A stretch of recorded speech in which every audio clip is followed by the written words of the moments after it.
Jai Ram, Jai Jai Ram. Om Shri Ram, Jai Ram, Jai Jai Ram.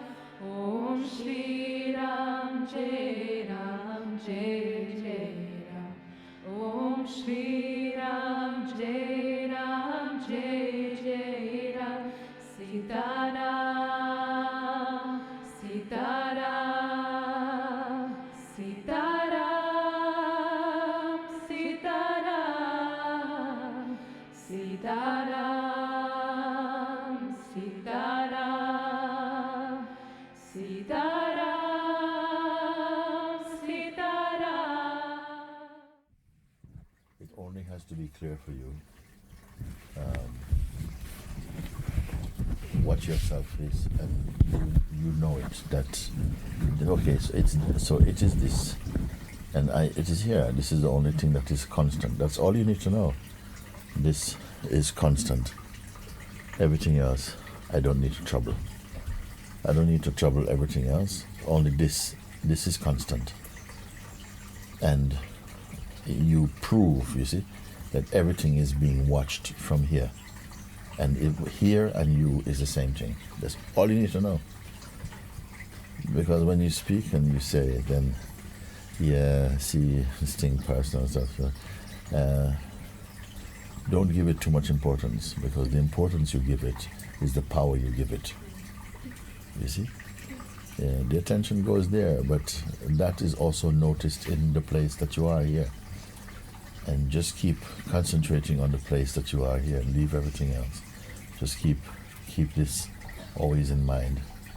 You know, this place, looking, not saying, oh, I know this place. Don't say that. Be that place. Look from this place, and keep at it. Keep looking and confirming, seeing. You know that everything, including this conversation, is occurring in my beingness. Everything is occurring, is happening in the awareness. If you were not aware, you would not know that I'm sitting here and we are here together. You would not know anything at all. The base of that is the awareness itself, you see. You have to keep on confirming. And this is the best way for you, because it's not complex. It's not, you have to do this and then that thing, and then you have to come back to this place, and you have to do this and do. No. It's very simple what I tell you. It's the simplest guidance. Because even if you do all the other things, you have to come back and recognize this when I'm talking about. So you just keep your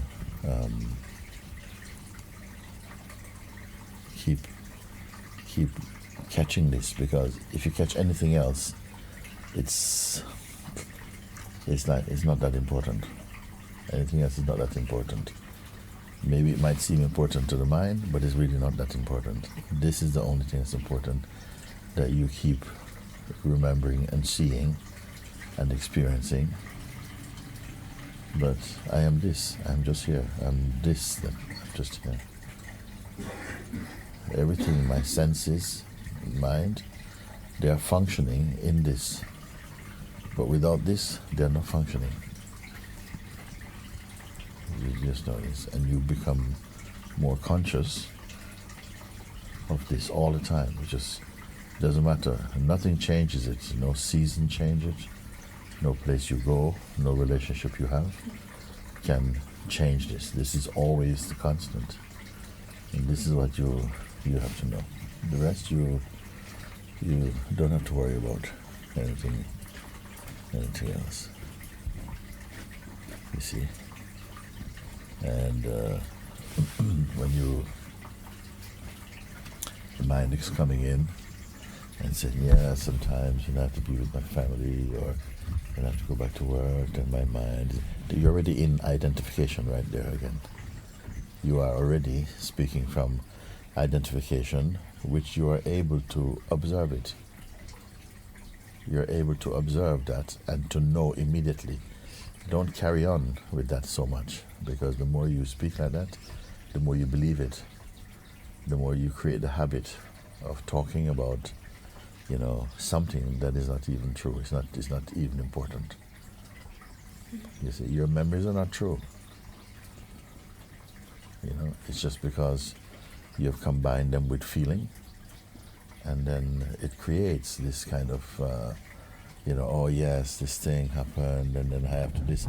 This is really bad use of your concentration time, but you give it away to something which is not important. It's not important. All these things not important. It's only you remember them and give them a sense of importance, and then they preoccupy your mind. It's not important. If somebody asks you about them and you say something very quickly, oh, how's your family? They're fine, they're fine. And your sisters are, they're good, they're good. But don't be quick to make conversations about these things. It's nothing. And people will waste your time. They'll talk about foolish things with you, and if they get used to that you're somebody you're easy to talk to, and you know the truth of these things. Many people, they're afraid of me. Okay, they're a bit afraid of me. Maybe you too, I don't know, but they're a bit afraid of me, right? I don't have any horns, nothing like this. Why they should be afraid of me? They're afraid because their mind is afraid.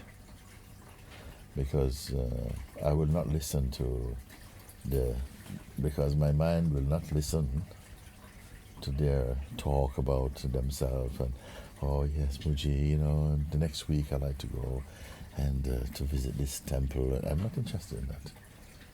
So, and also there's some kind of fear that I will catch them or cut the mind.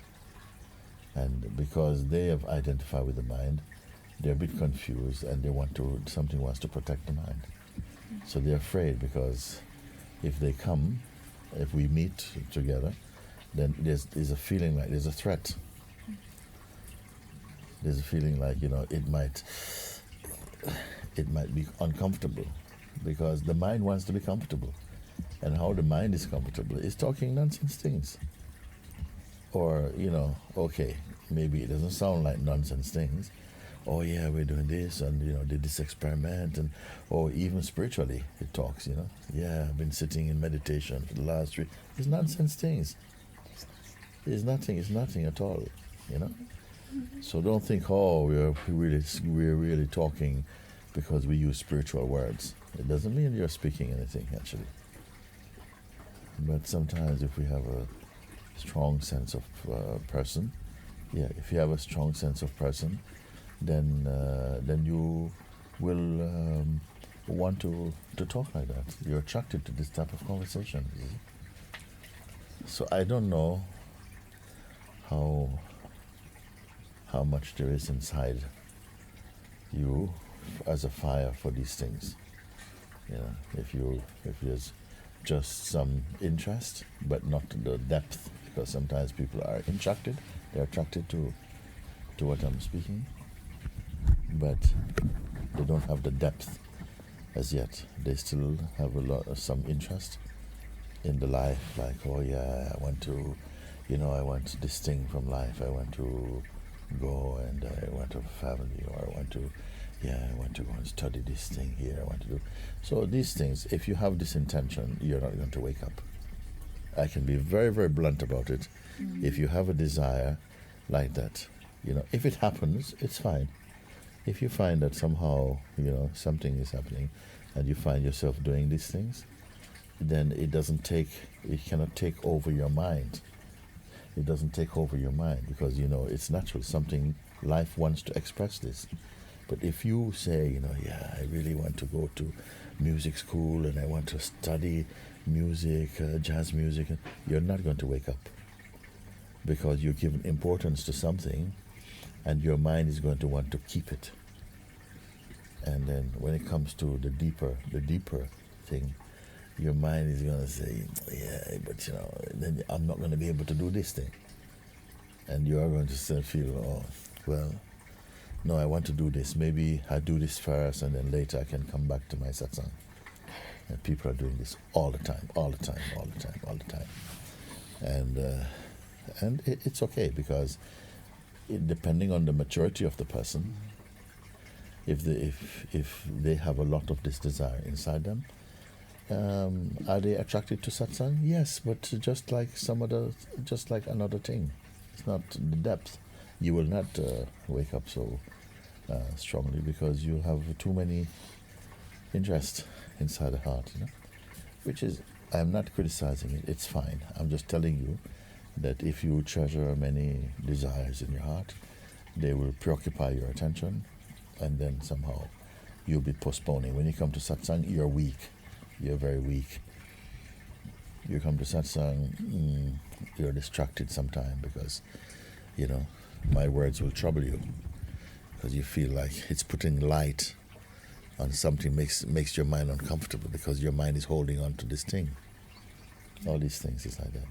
But I don't criticize because if someone is in that stage where they want so many things from life, they want this thing, then I only point out then actually I will not give you so much time because there are other people more hungry than you.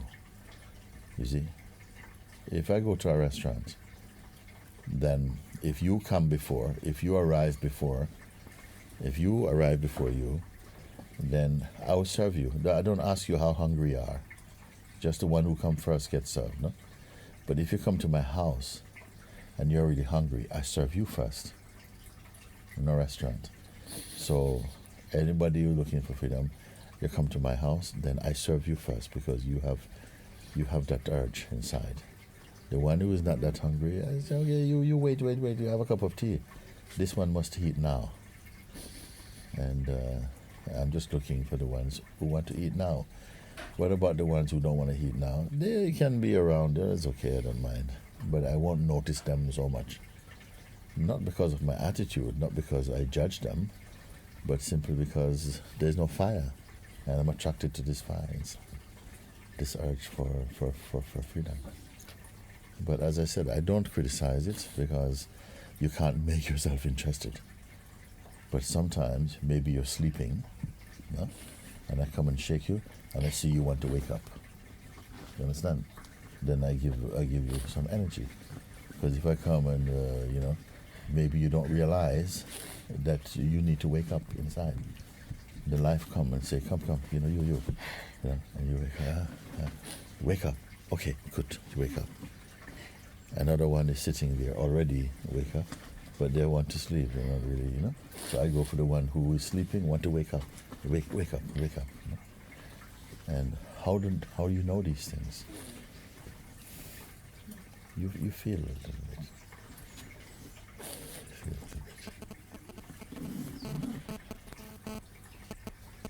I know the people who keeps coming back to satsang. They have something. They have some attraction for the satsang. Maybe it is shared with something else. I don't know. Maybe it is shared with something else. If it's shared with something else, it's going to be weaker, a little bit weaker. No? And the people think, but I can't only be interested in satsang, I am interested in life. What life you're talking about? Everything comes from your heart, from your satsang. Everything. I don't say you're going to discover the truth. You're going to be a monk or a nun or something. No. Maybe you discover the truth, you go and work in the corporate world. Maybe that's something that has to be expressed somehow. But through that work, your light will help a lot of people. We don't know. There's no enlightenment work. It's anything that you are destined in this body to do. Then your light will show through it. When you put a light, electric bulb, it doesn't matter where you put it. It still shine. You put him in the fridge, he will still shine. You put him in the kitchen, it shine. You put him under, but it's the shine doesn't mind. You put light wherever you put him. In the same way, the one who is awake, wherever you put them, they'll shine. Their light will shine there. So it's not that when you discover the truth, you will not enjoy the things of life, but you will not be attached to that. You will not be seeking that. You seek the most important thing. It's a beautiful text in the Bible.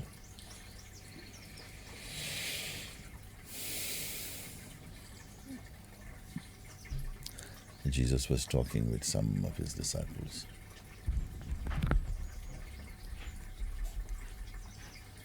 He said, don't worry for the things in life, what you will eat, what you will, how you will live, where you will sleep. Don't worry about these things. Because God knows you need these things. Look at the birds. They don't have life insurance. They don't have all these things. Yeah? But they are living. God gives them food every day and freedom. He gives them the whole sky. This is your playground. Okay? And look at these flowers that are growing. Look how beautiful they are. And they are alive only for a few days. And yet God does not make them less beautiful. He doesn't say, you're only alive for a few days, so I won't give you so much color. Makes them the most beautiful. He said that even Solomon, King Solomon, when he was dressed in his most beautiful kingly costumes, was nowhere to compare to a single flower. He was only here for a few days. In a few days it withers and go away. You see?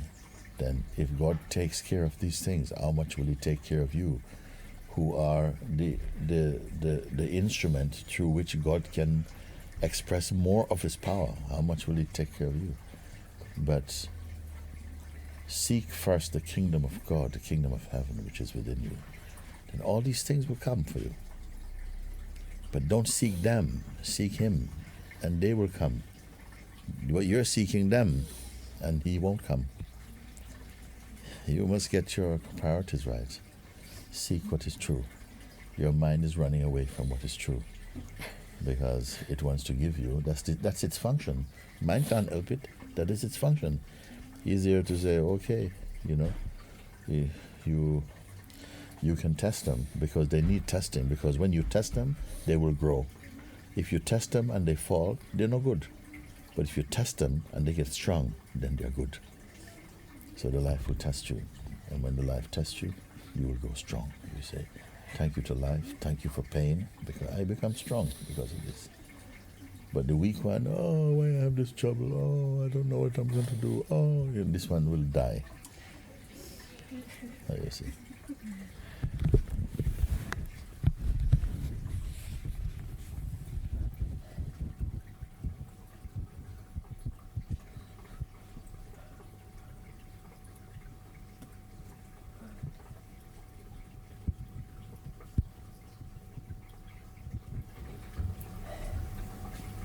Just like you're sitting here, you can listen to the water flowing now, but it doesn't damage your ears to listen.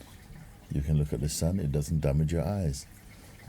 You can smell strong smells, it doesn't damage your nose. You can taste very strong things, it doesn't damage your tongue. In the same way, you can hear even strong things in your mind, it doesn't damage your mind, it doesn't damage yourself. You just hear them. If you don't identify, everything's fine.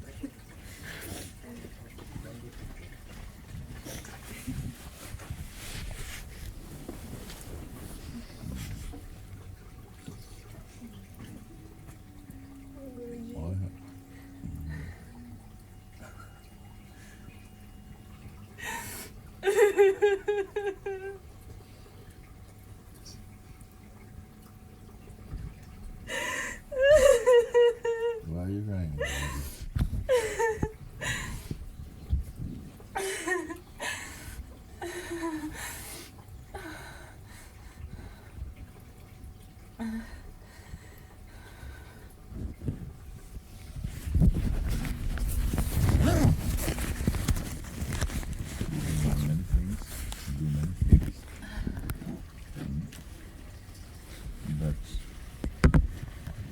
Best of them is to be silent inside your heart.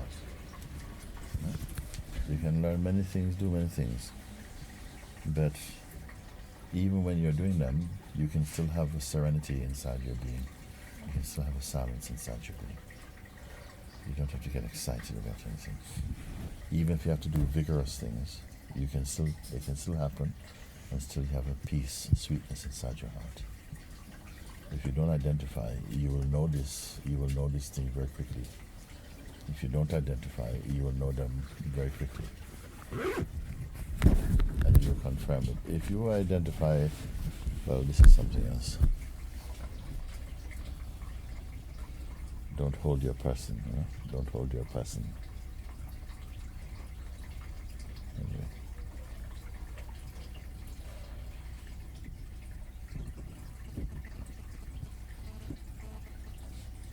If you hear what I speak in and you don't agree or listen inside your heart, it will feel like hard work. It will feel like, oh, it's too hard. You know? But if you listen and you recognize it, it will be a joy for you. It will be so much joy. You will feel like you're the luckiest person in the whole world. Same words, same thing, you know.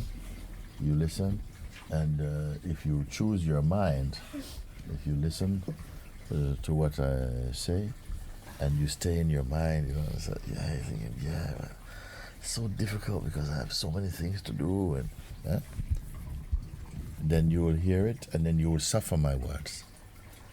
But if you hear them and they resonate inside your heart, you will love them because they'll bring light, they'll bring peace and freedom to you.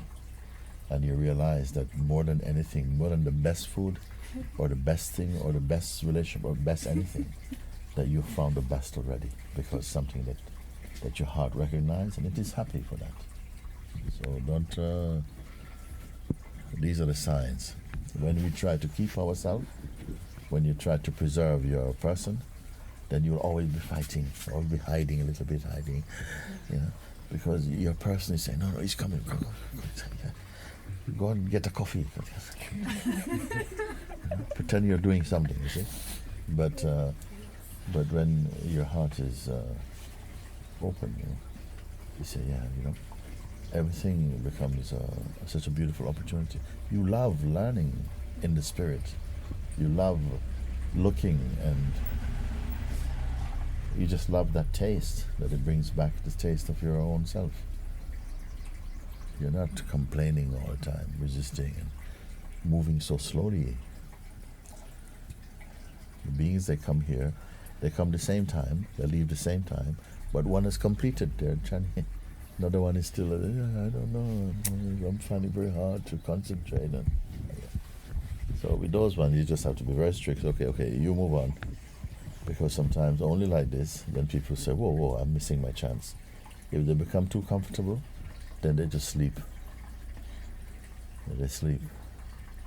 They're standing, you tell them, stand at the gate and guard, and they're sleeping. I had many in India. We were in Tiruvannamalai when we started having on top of a roof Satsang. And we had a lot of equipment there because you couldn't close it. And sometimes people come steal things. We got security guard, you know, to stay the night.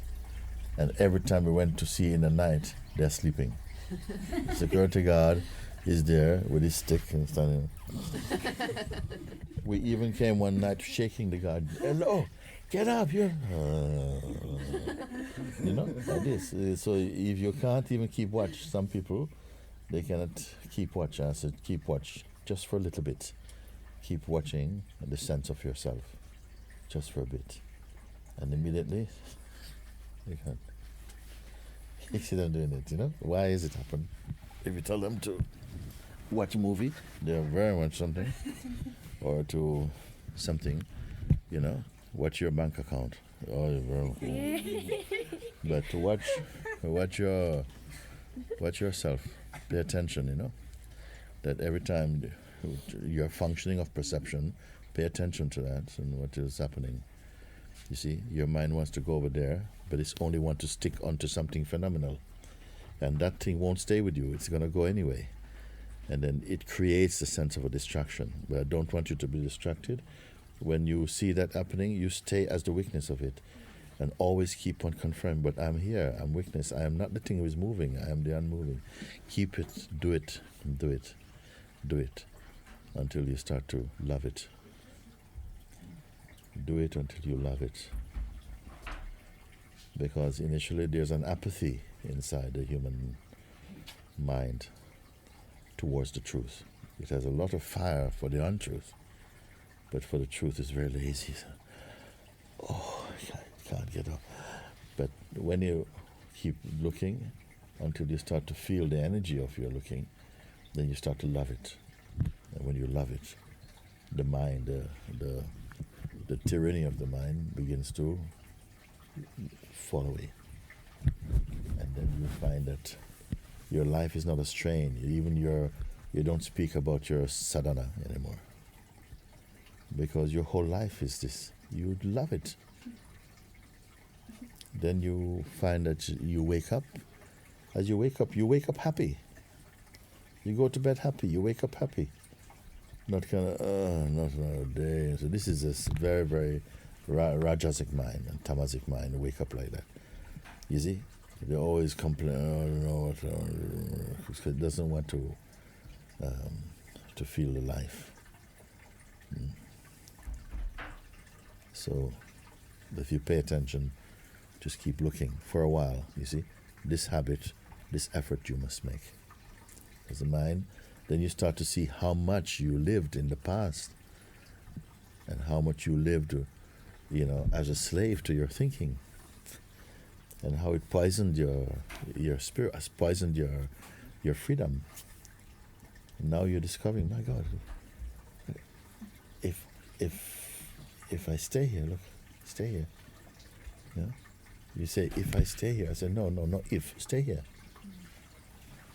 Look from here. And you say, but always at a certain point you start to say, but I cannot help looking from here. The looking starts from here. I'm even looking at the looking. And you keep sticking with it. And it, inside, something begins to glow. A vibration, something begins to glow. But such joy inside your whole being, even if you have a sick body, it starts to lighten up, start to glow, start to radiate some feeling, you feel so alive for the first time. You thought you were alive before.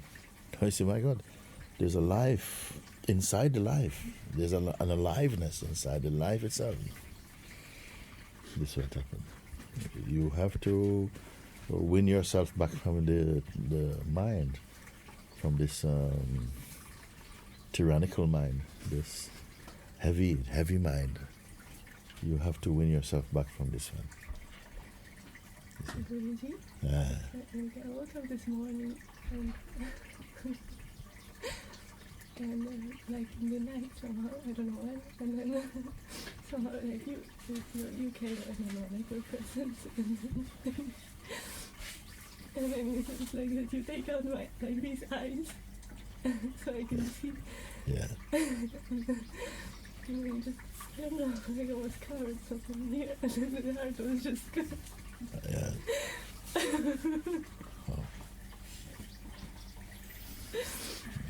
He gave you eyes to see him, but you see other. When we were in India, we used to go to one in the mornings in those days, in the south of India, Tiruvannamalai. We used to go walking in the morning. I started going walking in the mornings. And so we go walking, and then sometimes we're having satsang. When we stop, we have chai. We're coming back, we have satsang.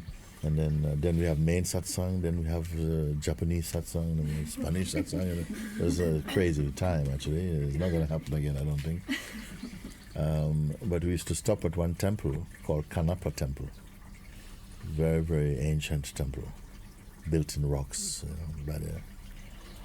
And Kanapa, the story of Kanapa is that he was a devotee of Lord Shiva. So, how it is that he used to go, he was a hunter. He used to go and he would hunt some animals or something. Then when he catches one of them, he would bring it to Lord Shiva. He would present it to Lord Shiva. and as his own sacrifice and prasad and so on. Shiva would bless him, be with him like this, no? So he said that this was going on for quite a long time, but then one time he went, and then Shiva hid his face, and he could not see Shiva. His eyes could not see Shiva, and it was unbearable for him. He says, "Where are you? Because my whole life is for you. Even my hunting is for you. You put this hunting in my heart. You put everything in my heart. And now I come for you. I'm your child. Why you hide from me?" You see, that this was going on. Then after some time, he says, "What use is my eyes? What use are my eyes if I cannot see you?" So he took his eyes out. He cut them out. He took his eyes out. He said, if I cannot see you, then you take my eyes, because my life is worth nothing. This is Canapa. Stuff. And then what happened? I don't know. That's all I know of the story. That I'm sure Lord Shiva restored his sight. Marcy, you just said something yesterday. I said, so much is coming up, and actually, it's always been there. I'm just becoming so acutely aware of the noise that I've been living with. This constant pull of the mind. These constant stories that come. A thought comes up, and then a story comes up, then a movie comes. Then it's constantly, and it's not that it's suddenly come up. It's just that I've become so aware that I'm not that. Yeah. And it's still going on. But Your awareness of it is good now. It's a phase that must be also tasted. The awareness that of this, that the noise, this chatter, this incessant chatter is going on. Something is aware of it, but also at the same time, you're aware also that you're not it. You're aware that you are the weakness of it. So initially there's a desire, a wish to stop it, to have this stop. But gradually, as you pay attention to your weakness of it, you will lose interest in the fire for seeing that even against your wishes to stop it, it will stop by itself. Stop simply means there are two ways something can stop. That physically it stops, and you simply can't think. You may have this experience sometimes where you cannot physically think. It's just you try to bring something up, and it won't form. It just won't form. There's just like just a space inside. But more than this, it is that the thoughts, they come, but they don't have a hold on you. You can use them. In fact, this is what the state of Sahaja mean, natural state. It doesn't mean that all the senses are pushed away, and so you are, then the senses are pushed away, and then so you don't have to perceive. No, senses are there, these are there, but you're not disturbed by anything at all.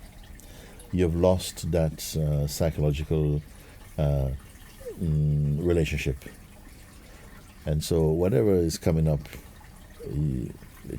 when you lose interest, it's as though effectively the experience of these things is finished. They don't happen. And then they will not disturb you. Not disturb. Like people living out, some people living by Heathrow airport. And went to see them, and there. And the planes go past.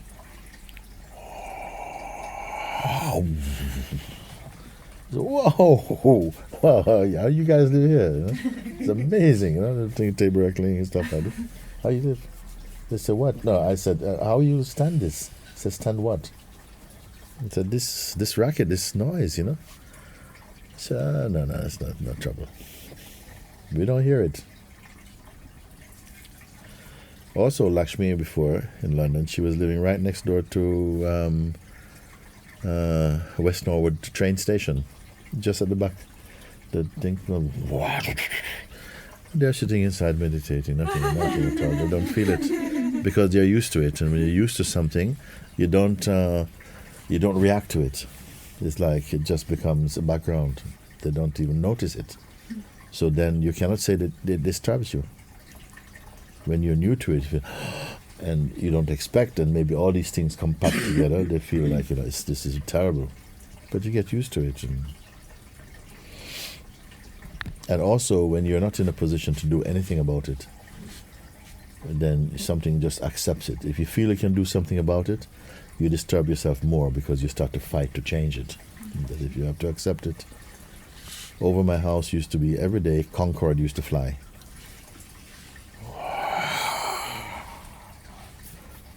Nobody complained because there's no use. You can't go and sit to the police station, Concorde is flying over my house, and speak to a minister or something. Nobody would listen to that. So you just accept that is how it is. When you stop thinking that you're doing something for the world. And then, so all that's flowing from you is gratitude for your own existence, and an appreciation for what life is bringing you, to bring you back to yourself again. This more than what you do, I've got to do this, something feels out of your joy, out of your heart, something responds or acts in your life. That's very good. Then your joy will never diminish. It will never go away.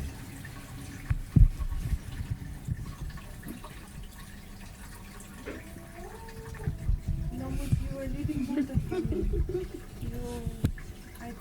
when I met you, I found I was met by God. I was found by God. I was feeling alone, like Jesus on the cross, something like this. I felt it was this big grace, also that put me in this, so then I can appreciate. And you released me, and I found you inside of here. And every moment since I met you, I give it to you and to you here. And it's not needs to be expressed. I love you so much, and I give you my heart very much. When I came here, I was having very strong resistance, which I didn't know why. And then I made a point to come, and I understood why. Everybody will feel this resistance when your time comes. Something you find where your mind is resisting, where the mind is resisting, or something like this. This will come up in the form of some hiding, some fear, something is there. And don't believe this fear. Don't believe this fear. It's not. It's actually. It's like it doesn't come from your heart. It just comes from the mind. Something is afraid. It's afraid. I don't want to speak about the mind as though it's an it, like it really is. It's not genuine on any level. Even when it's afraid, it's not a genuine afraid.